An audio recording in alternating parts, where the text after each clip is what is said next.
Welcome to Arts Roll Call, a podcast showcasing artists and arts organizations, highlighting the role of the arts today in Greater Lansing. I'm Robin Miner-Swartz. I'm an editor, communications consultant, and lifelong arts advocate. And today I'm talking with Ben Hassenger, who's perhaps best known as the Ukulele Ambassador of Michigan, and with good reason.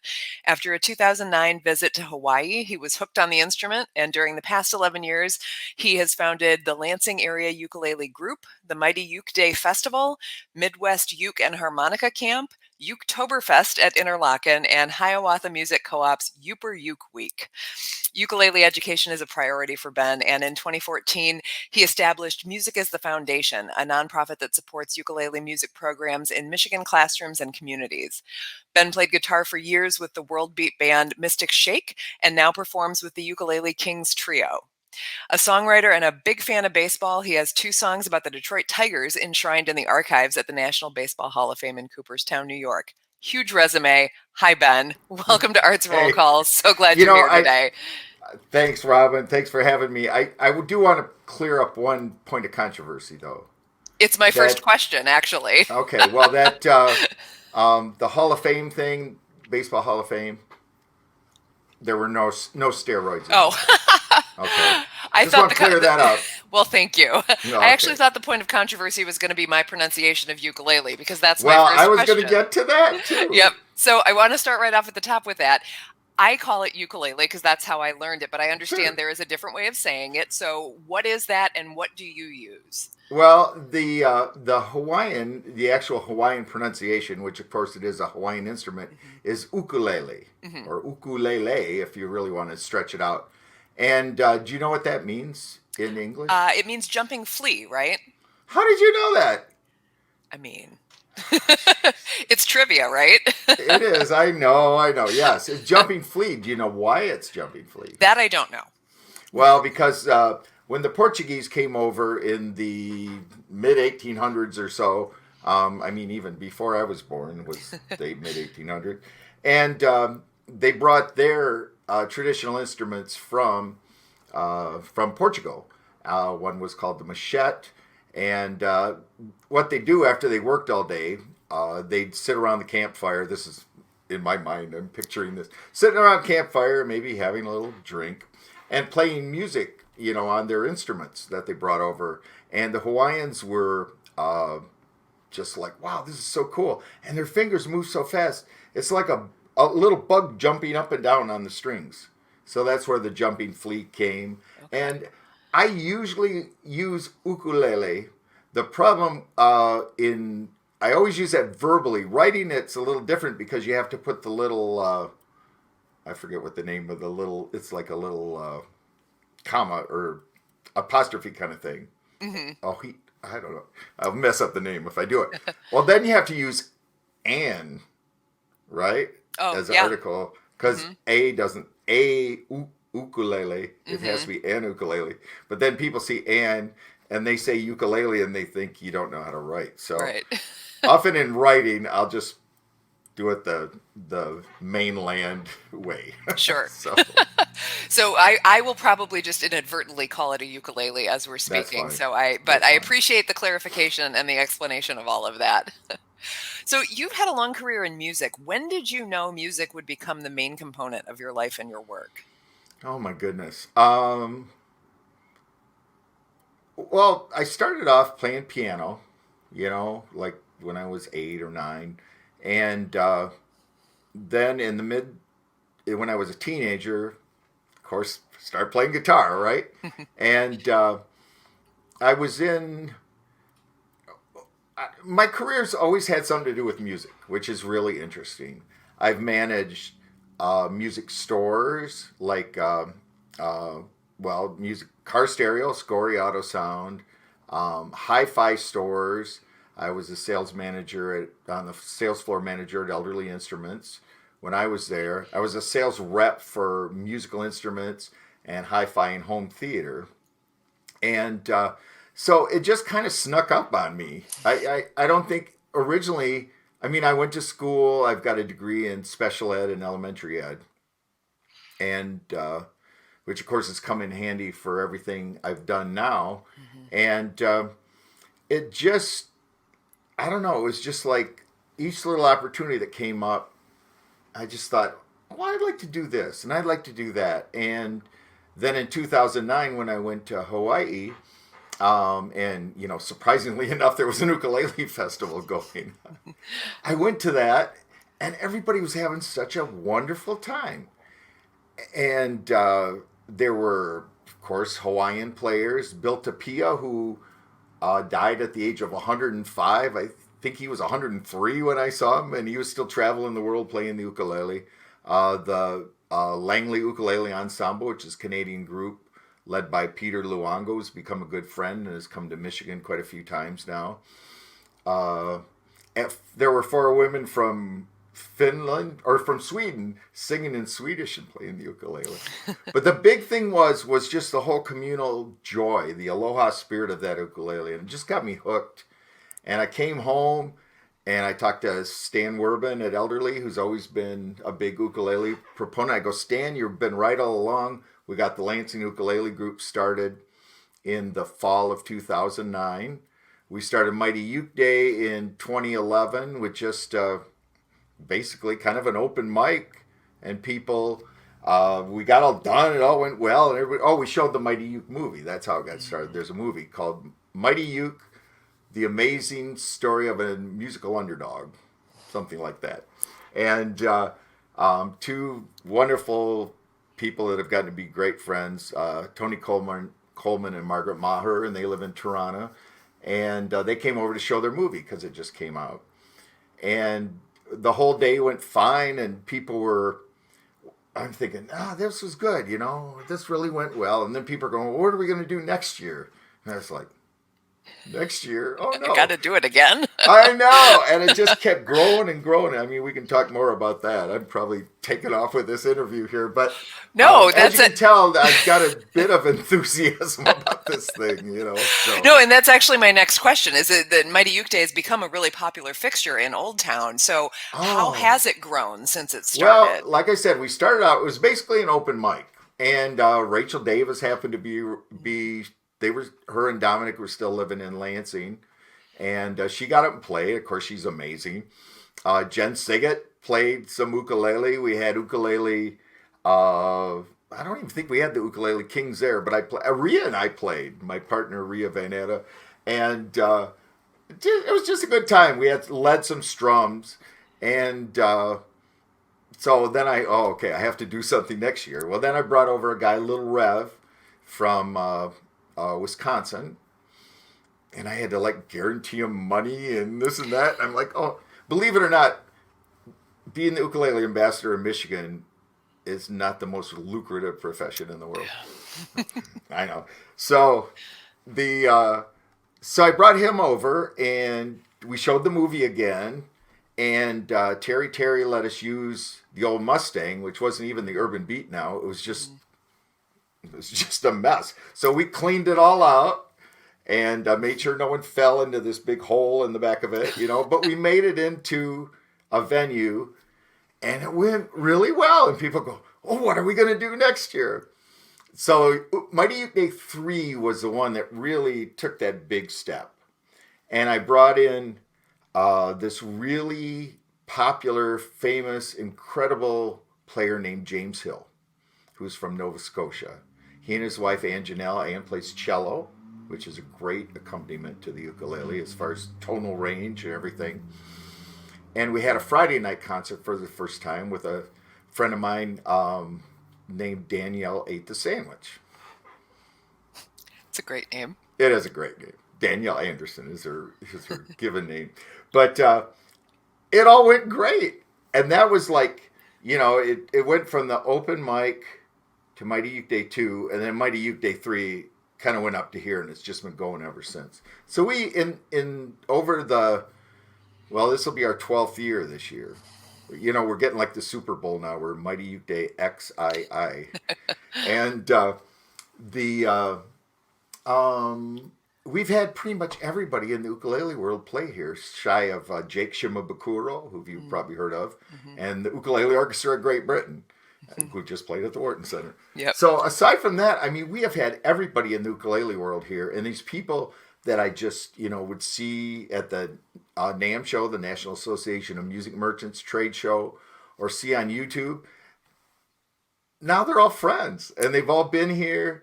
And so many people in Michigan have, had a chance to meet them and talk to them and, hang out with them. It's, it's just great. I mean, Rhea and I talk about, we've just met so many wonderful people, both the performers and just all the different characters that are part of the ukulele community. We've just met so many wonderful people. It's just a great community, a great supportive, kind. Uh, it's just wonderful bunch of people. So Well, and that almost answers my next question, which is what's the benefit of having festivals like Mighty Uke Day in our region? But something else you said made me think of another component as somebody who's organized other festivals too. I love how accessible resources and people are in this community. You mentioned Terry offering you the space and like having a festival in a community of this size where you've been for this long, you must have found a lot of resources just among the people you're connected to already. absolutely, absolutely. Yeah, Terry has certainly been a big help. Early on, we would have workshops in Bruce Pat's and Mother Earth and Baby Boutique, and of course at Elderly. Hmm. They're going to be real supportive of it. Um, we've often had use of Dart Auditorium. Hmm. Melissa Kaplan there has really been real welcoming, and we can't do that this year because they're undergoing renovations. Hmm. The Friends Meeting House, the Quaker Friends Meeting House up on Turner, and not to say we don't, um, compensate them obviously Right. for their space and everything, but they're always willing to really help us out a lot. And Connie at Sir Pizza, Hmm. we've always that's where it all began right Yeah. there.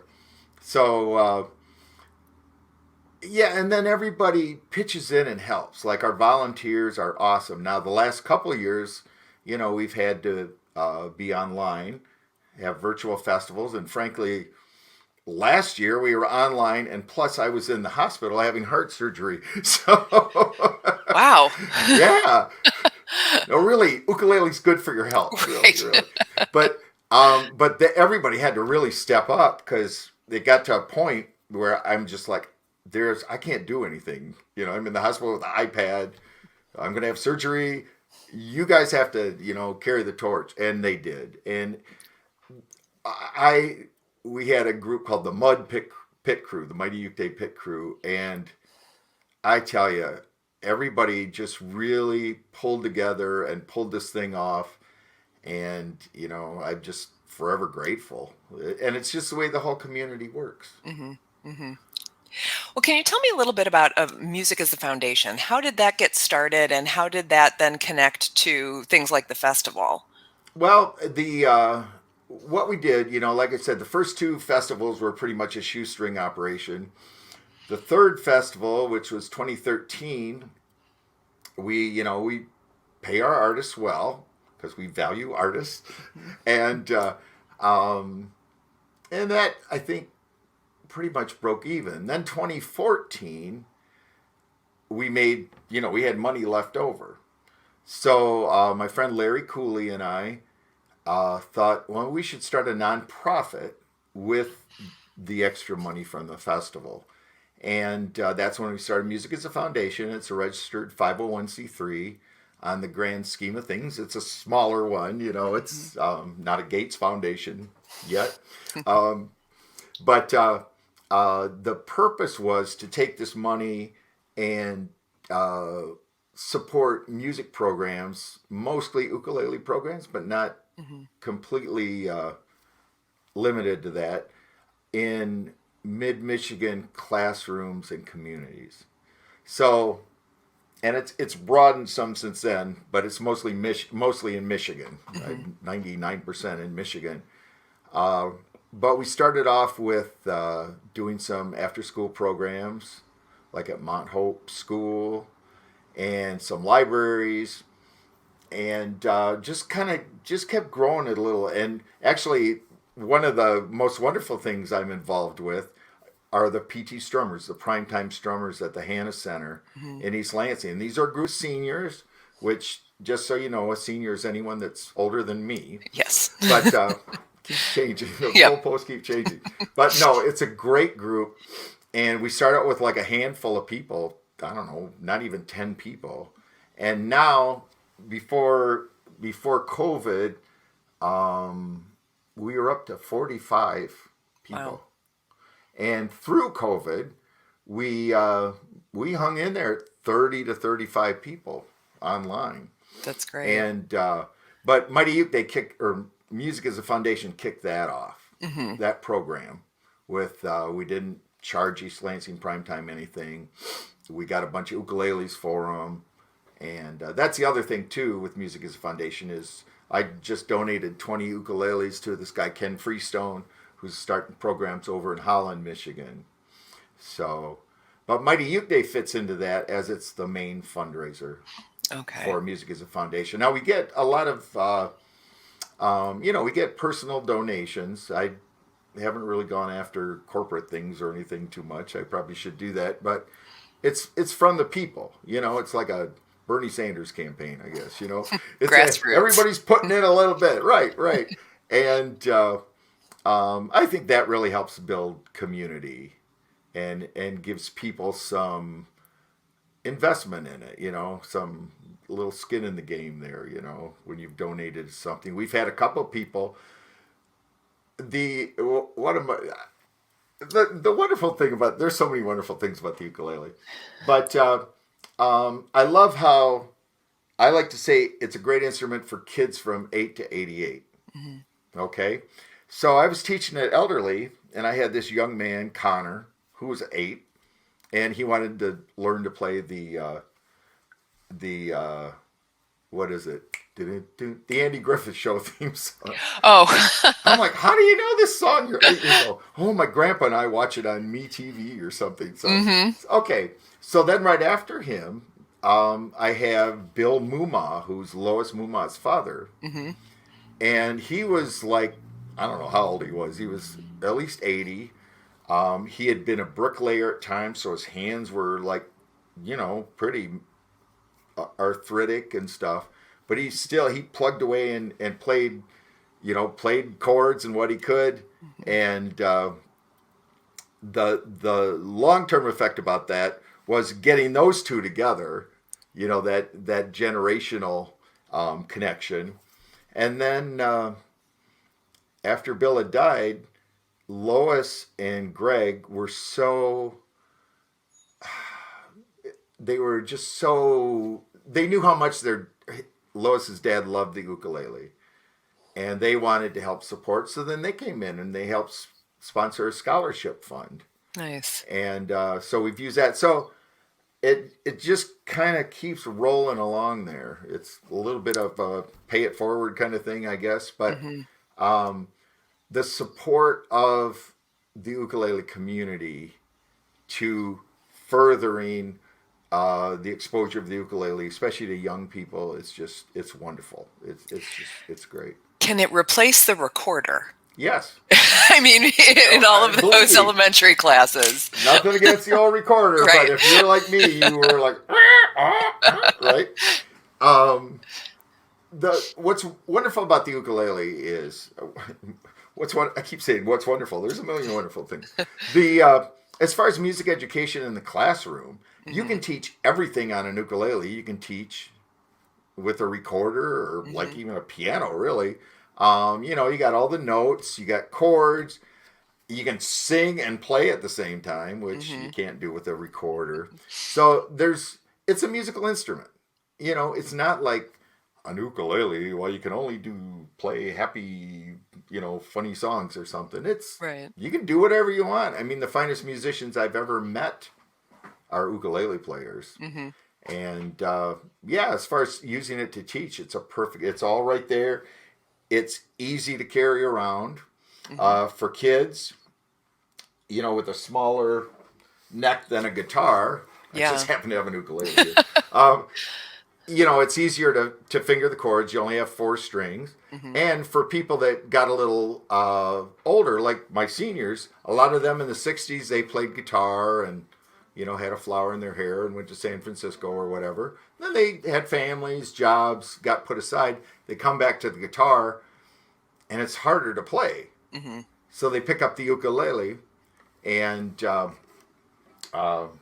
it's everybody says the ukulele is an easy instrument. Well, it's an easy instrument to get started with, but like I said, you can take it as far as you want. And Right. some of the finest musicians I've ever seen are ukulele players. So.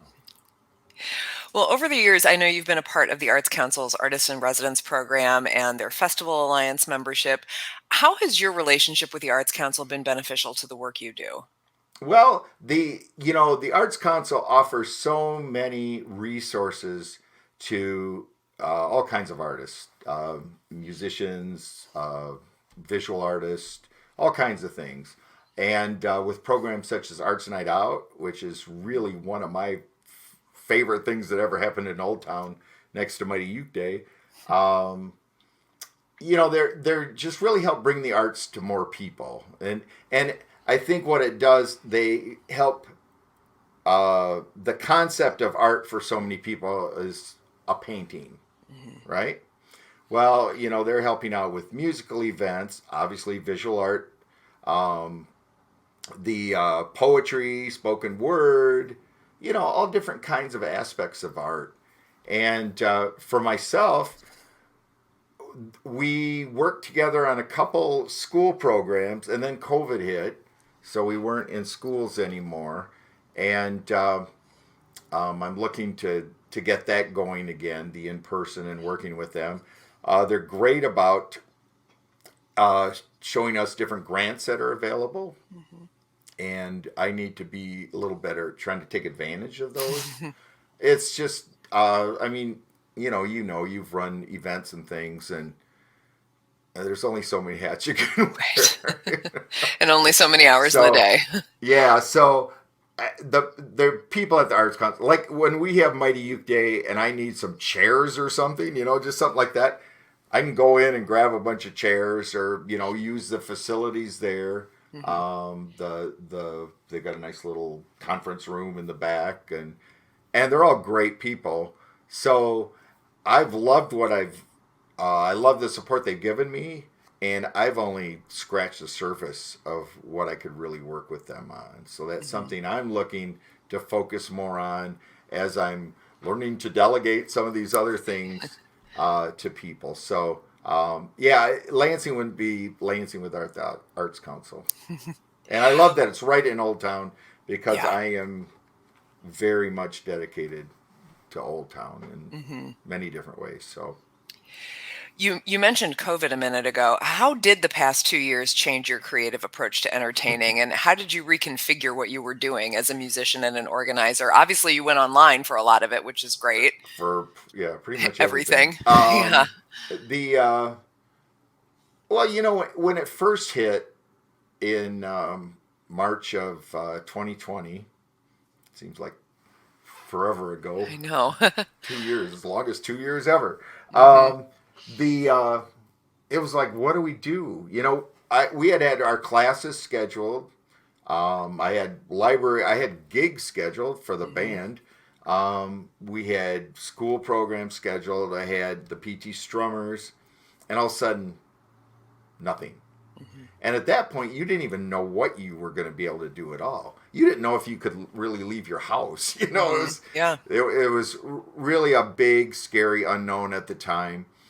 And little by little, I'll use the PT strummers as an example. Here's a group of 40 seniors, not digital natives by any stretch of the imagination. And little by little, everybody wanted to get together and play their ukulele. Mm-hmm. They did whatever they could to get online. And so we could be together one way or the other. And luckily I had some great help from, I call her now the Deputy Ukulele Ambassador in Michigan. That pays even less than the regular ukulele. Right. What's less than zero? I forget. But Sherry Ballard Krishnan, and she's just great. She's really techie. I mean, she keeps throwing stuff at me, hey, look at this, look at that. I'm going, I'm just like, I'm happy with what I got so far. But she's great, and she's full of enthusiasm. She's super nurturing, and she was really great at holding people's hands and getting them, adapted to this new technology. And now we have, well, I just got this new, Yeti microphone, and I've got a new webcam, and blah blah blah. And so now, so after these 2 years of kind of figuring out what to do, and then we, like the Ukulele Kings, our trio would have some gigs booked, and then we had to cancel them.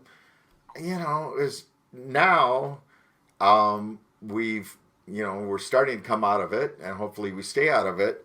The PT Strummers are back together in person, and we're in larger rooms.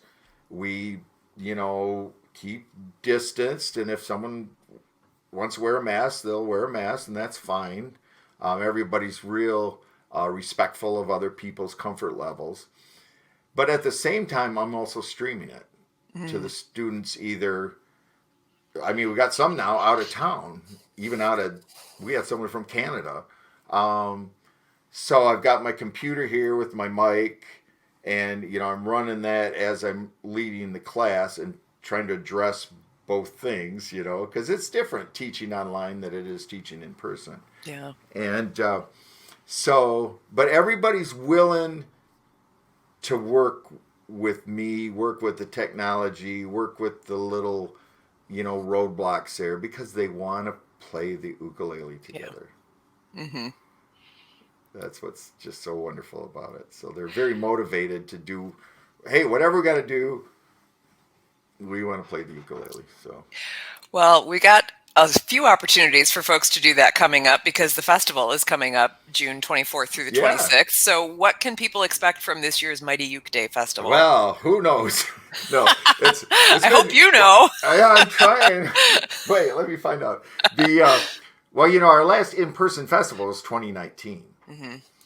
And I also run 3 other festivals/camps, and they all have their own personality, but Mighty Uke Day is the one closest to my heart, because that's where it all began. And so after 2 years of being in person, we're really excited to get back together again through Old Town. And we're going to have a lot more outdoor activities, which will be free outdoor activities like open mics, strum-alongs, just featured performers, things like that, where anyone can come and enjoy it. We'll have it in the big parking lot behind Urban Beat and Sir Pizza, as well as in the courtyard, the stage at Old Town General Store. And then we'll have indoor paid workshops. Our concerts will be at the Crossroads Church, on the corner of Cesar Chavez and Washington. And so we're trying to find that happy medium. We're requiring vaccinations, okay, for the indoor events. And I actually just got it launched, like last Saturday, just a few days ago. And so we're starting a little bit behind on this. But we've got some great musicians coming in. We've got Ukulele, whose real name is Lendl San Jose. He's awesome. I call him the ukulele teddy bear. He's one of the guys that really kept the ukulele scene going through the pandemic, with a lot of strum-alongs online. People from all over the world would tune into that. We have Victoria Vox, who's one of the first people I ever met in the ukulele community. In fact, my ukulele that she helped me pick out. Oh, wow. Yeah. Nice. Signed. So this is my ukulele named Victoria. And she does a lot of, she's something else. And she does a lot of looping and kind of a one-person band kind of thing. Neat. And we've got the Bird Watchers, which are 3 young men from Utah. And they played at 2019. Their name was the Naked Waiters. And they decided to change it after people would search on their name online. And didn't come up with pictures of the band. So I changed to the Bird Watchers. Good move. Local favorites, the Springtails are going to play, Andy Wilson and Juliana Wilson. And the Ukulele Kings are going to play. And believe it or not, one of our very first Mighty Uke Day performers, Jen Siggett, I talked into doing an ukulele set at Mighty Uke Day. So she's actually really excited about it. But there's the workshops, there's strums, but the big thing is, again, is the community. Mm-hmm. I like to call Mighty Uke Day Mighty Uke Day. I like to call the ukulele the most folk of folk instruments because it really brings folks together. Yeah. And I think that's what's special. And in conjunction with Mighty Uke Day, we're also going to have a Mighty Uke Day fundraiser. And that's May 15th. And that's going to feature group strums and some performances. It's just more a whole lot of fun for everybody. And that's going to be at Urban Beat Sunday evening, May 15th. And it helps raise money to get, because you got to pay for hotel rooms and all those flights and whatever. And all the costs are up. Mm-hmm. Yes. There's no doubt about that. The flight thing is like, book it now, because it goes up $50 the next day. So, but it's all going to be great. I mean, everybody is so excited that we get together in person again. Yeah. Yeah. That's, you have like I said, it's such a communal instrument. Mm-hmm. And you want to get together and play with other people. That's what it's all about. Well, we've been talking a lot about the ukulele, and you've held yours up. So obviously you have one within arm's reach of where you are right now. I'm wondering, how many? Would you mind sharing a little bit with us before we wrap up today? Sure. Well, like I said, this is my first ukulele. I bought in 2009. Victoria Vox, my dearest ukulele friend now, has helped me pick it out. It's a Kala ukulele. It's all mahogany. It's beautiful. And the one of the nice things about an ukulele is that you can get a pretty decent one for a reasonable price. Mm-hmm. Like this was, I'd already played guitar and I'd already, been a musician and stuff. And I was going to, in 2009, I thought maybe I'll stick with the ukulele for a while. What happened? And so I bought a little bit of a step up. This is about a $225 ukulele. Mm-hmm. Of course, now I have a couple, ones that are a couple $1,000s and things. But this is still a great ukulele. And people can get a decent ukulele for under $100. It's not going to be a professional ukulele, mm-hmm. but it's going to be a lot better than a guitar for $100. Yeah.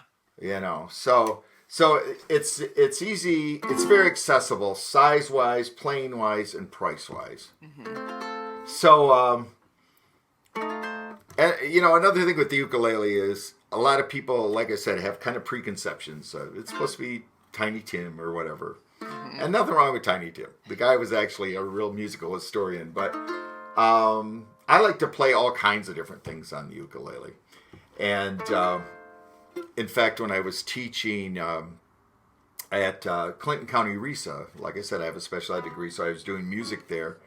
I had a young man there that he just liked hard rock, so I'd play AC/DC on the ukulele and stuff, be headbanging, So I thought, man, this is kind of a hopeful song. We need a lot of that lately here. And across the world, of course. And a little Stevie Wonder. It's called There's a Place in the Sun. Now if we'd only get some sun. Right. That was not the chord I wanted to play. There we go. That sounds better.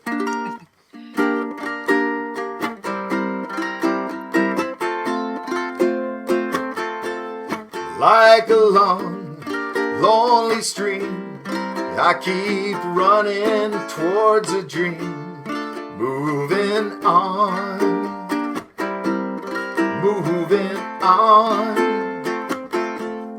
like a branch on a tree, I keep reaching to be free, moving on.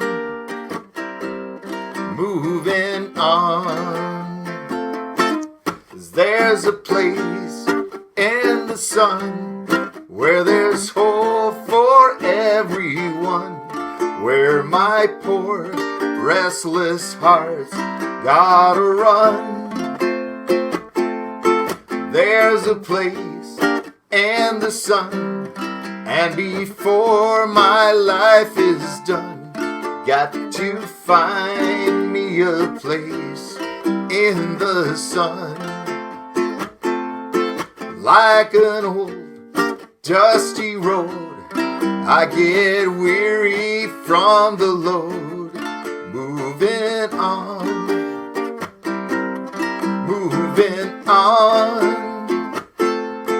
Like this tired, troubled earth, I've been rolling since my birth, moving on.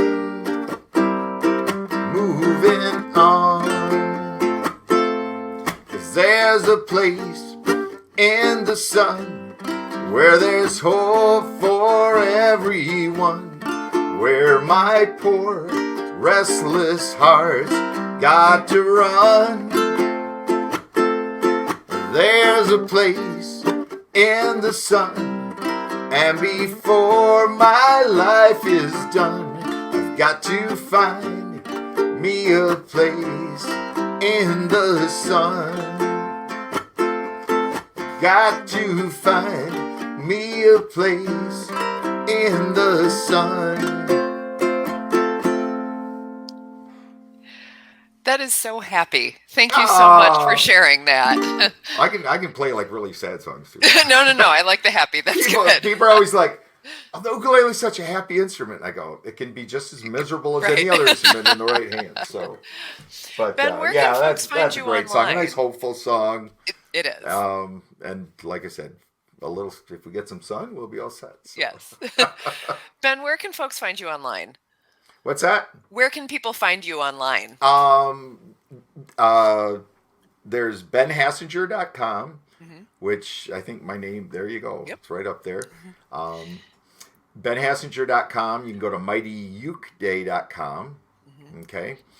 And you can also find me on Facebook, either my personal account, Ben Hassenger, Ben Hassenger Music. Mighty Uke Day is on Facebook. Music is a Foundation is on Facebook. And I don't know, you can kind of find me everywhere because I've got a whole bunch of other festivals that I do too. But if you go to benhassenger.com, that's where you can find out about most of the festivals. Sign up on my newsletter, which I send out. Well, I'm sending out a little more because of Mighty Uke Day, but usually it's every couple of weeks, and I haven't sold the mailing list to any multinational corporation or anything. So That's great. Yep. Well, Ben, thank you so much for taking the time to talk with me today. It was just a pleasure talking with you. It's good seeing you again. You too. This podcast has been a production of the Arts Council of Greater Lansing. To learn more about them, go to lansingarts.org.